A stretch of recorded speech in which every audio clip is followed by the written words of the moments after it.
Hallo, ich bin der Manuel Schad von SWD Sports. Heute Technik. Wir haben den Oliver hier. Wir haben uns auf dem Hörnetrail 2025 kennengelernt. Und er hat ein echtes Unikat dabei, eine Scheck BMW. Ja, Oliver, was machst du mit dem Gerät heute da? In erster Linie Spaß haben und Enduro fahren. Das ist einfach das Größte, mit so einem Gerät in den Dreck zu fahren und zu gucken, was geht und was nicht geht. Und so lernt man sich mit der Zeit auch kennen. Wie lange fährst du schon Enduro? Ich fahre Enduro, seitdem ich eigentlich schon vorher, seitdem ich einen Führerschein habe. Also gut 40 Jahre. Mit was hast du angefangen, Enduro zu fahren? Also Enduro zu fahren, angefangen habe ich mit der DT 250 und dann war es schnell eine XC 500. Und die hast du aufgemacht, ne? Die habe ich aufgemacht, natürlich, die war immer zu schlapp. Dann ging es mit 33 PS weiter und dann kam der Kolben und der Pleuelversatz und all sowas. Und wir hatten bei uns einen begnadeten Motorradfahrer, Eickelberg, der hat halt sich darum gekümmert, die richtigen Sachen auf und runter zu bohren. Geil, geil. Irre. Also da ist früher halt noch viel mehr gebastelt worden. Heute wird das Motorrad ja fertig gekauft, ne? Okay. Und dann zum Einsatz gebracht. So, aber ihr wollt was über die Geschichte des Motorrades wissen. Was ist das für ein Baujahr? Das ist eine 84er BMW und die wurde dann, ich sag mal so wahrscheinlich 2-3 Jahre später von Scheck dann umgebaut zu einer Scheck, weil er die für den Kunden für eine Afrika-Reise, für eine Fernreise umgerüstet hat, komplett. Wie viel von den Motorrädern hat der Scheck gebaut? Also die ersten hießen noch Scheck. Ich glaube, das waren 10 insgesamt, die waren durchnummeriert. Da gibt es dann die 1, 2, 3. Und nachher liefen die unter BMW Motorrad und Scheck Umbau. Das war immer dann im Brief eingetragen, HS, Herbert Scheck. Das fängt an mit der Verlängerung vom Hinterrad, mit der Gabel, mit den Versteifungen und diesen ganzen Elementen. Das war so, sage ich mal, sein Prinzip so dahinter. Und er hat sich eben seine ganze Erfahrung da reingebracht in die Motorräder.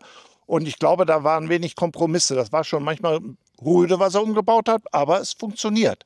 Ich sag mal, sehr einfach, aber sehr klar und sehr höchst funktional alles. Ja, das ist schon eine ganz andere Zeit gewesen. Wir reden ja von der Zeit von 1979 bis 87 oder in die 90er rein. Und ich habe zu Hause 2 Wickschweißgeräte und so. Das hat es damals alles gar nicht gegeben. Ja. Wer sowas gehabt hat, war in der Großindustrie.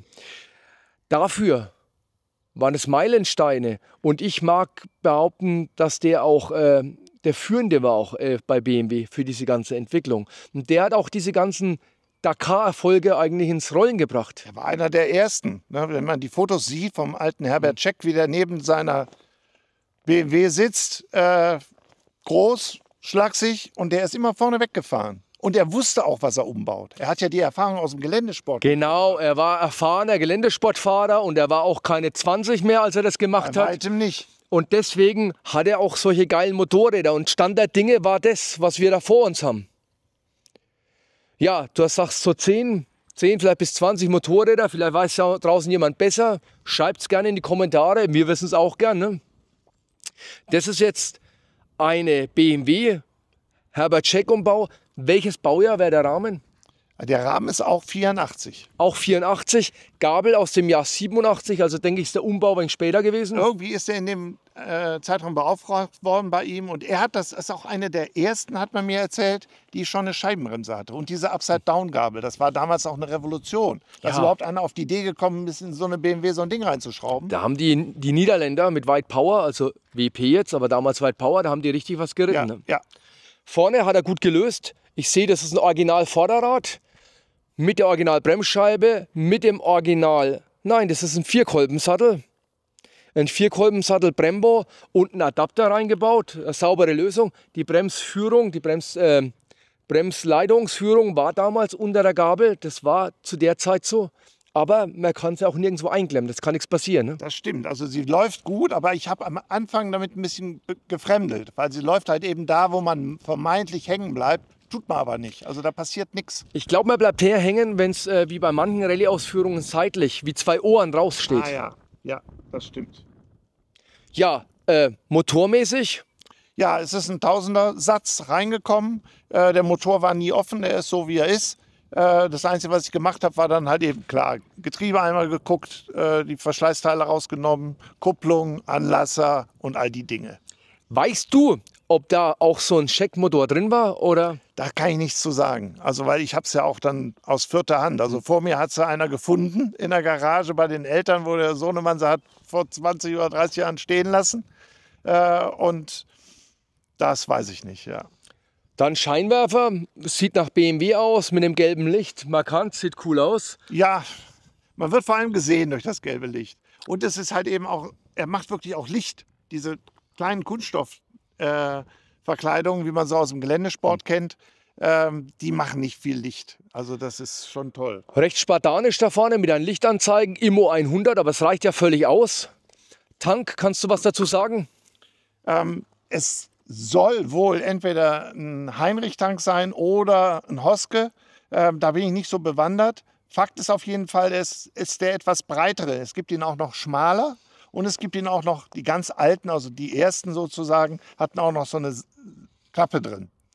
Sieht auf jeden Fall verdächtig nach Dakar aus, ne? Einfach Absolut, richtig geil. ja. Macht das ganze Bild, auch Le Bon, ich glaube, die Firma gibt es gar nichts mehr. Design, aus welchem Jahr denkst du, dass das stammt? Das müsste eigentlich so aus 82, 84, das müsste passen.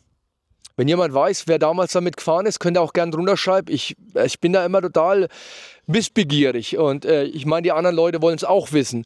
Nach hinten raus, Getriebe, 5-Gang, hier Schwinge, was ist da verändert? Ja, im Wesentlichen halt eben der große Klotz zur Verlängerung und er hat sehr gut ausbalanciert, dass der Kardan nicht schleift. Also er hat ja einen höheren Federweg mit der White Power da drin und egal, ob die ganz rausgeht, wenn man sie ganz vom Boden weghebt, sozusagen bei Sprüngen, da kommt nirgendwo Kontakt an.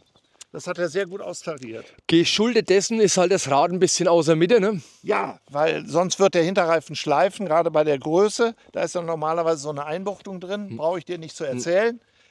Und dann kommt man da raus und dann wird die schleifen. Also hat er das ganz einfach rausgesetzt, das Hinterrad. Wenn wir sowas machen, wir verlängern die Schwinge dann in dem Bereich, in dem die Ausbuchtung ist, dann passiert das nicht. Aber das war damals noch nicht. Stand der Ja, Technik. ja, war noch nicht. Genau. Bremse hinten ist ein bisschen leidlich, das ist aber bei allen so, ne? Aber immerhin schon die Stange nach oben gelegt, nicht nach unten. Also das ist schon ganz gut. Aber ich sag mal, so viel macht man mit der Hinterradbremse im Gelände eh nicht. Insofern, das passt schon. Es bremst, aber mehr muss es auch nicht. Wir haben da ein Seil genommen, da gibt es weniger Konflikte. Ja. Was machst du mit dem Motorrad? Also, für was ist das bei dir da? Im Wesentlichen Hobby. Und natürlich auch ein bisschen ambitioniert, also Geländesportveranstaltungen, klassische Endurofahrten, das mache ich schon gerne. So 1, 2 im Jahr nehme ich mir mal vor. Eine klappt dann und dann ist auch gut. Klassische Endurofahrt, was bist du da bis jetzt mitgefahren? Ich bin jetzt zum letzten die Ordruf mitgefahren, 24. Aber da bin ich auch schön in meine Schranken gewiesen worden. Das war ein schweres Geläuf und war auch eine große Runde, die da gedreht worden ist. Aber trotz allem bin ich an den Start gegangen, habe viel Spaß gehabt. Also ich muss dazu sagen, Ordruf sind wir auch schon gefahren. Ordruf war für mich sehr anstrengend. Das ist halt so, das ist eine Rennserie und da gibt es halt verschiedene Veranstalter und jeder Veranstalter kann das selber, wenn das Niveau nach oben schrauben. Jeder hat eine andere Strecke, hat andere Bedingungen und da ist Ordruf schon eins der schwereren Strecken. Wir waren schon in Dachsbach, da kommt da oben der Link hin, oder in Neuhaus-Schirschnetz oder in Sinsheim-Steinsfurt. Also das ist eigentlich alles machbar, ihr müsst keine Angst haben. Traut euch das gern mal zu. Was steht als nächstes bei dir auf dem Plan? Dieses Jahr bin ich voller Tatendrang. Ich werde mir eine leichtere Enduro-Veranstaltung aussuchen als Ordruf. Hat mit dem Hönnetrail jetzt angefangen. Ich durfte bei deinem Training mitmachen, was mir viel neue Informationen gebracht hat. Man gewöhnt sich an so ein paar Standards. Man meint, man würde es richtig machen, aber wenn der Profi drauf guckt, steht man doch irgendwie nicht so richtig auf dem Moped.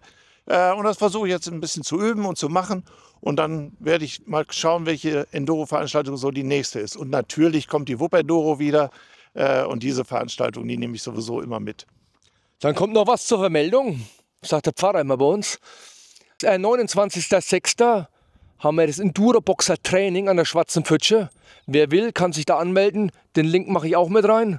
Wäre klasse. Ich möchte dann gern solche Motorräder sehen. Und wir wollen dann nur für 2 Zylinder Training machen. Ja, technisch haben wir es durch. Dir danke ich dafür, dass du dir Zeit genommen hast. Gerne. Dass ich das Motorrad abfotografieren durfte, ein Video erstellen kann. Euch da draußen danke ich fürs Zuschauen. Liked uns in Instagram, Facebook, TikTok oder wo auch sonst. Macht die Glocke an. Bis bald. Euer Manuel Schad von SOS Sports.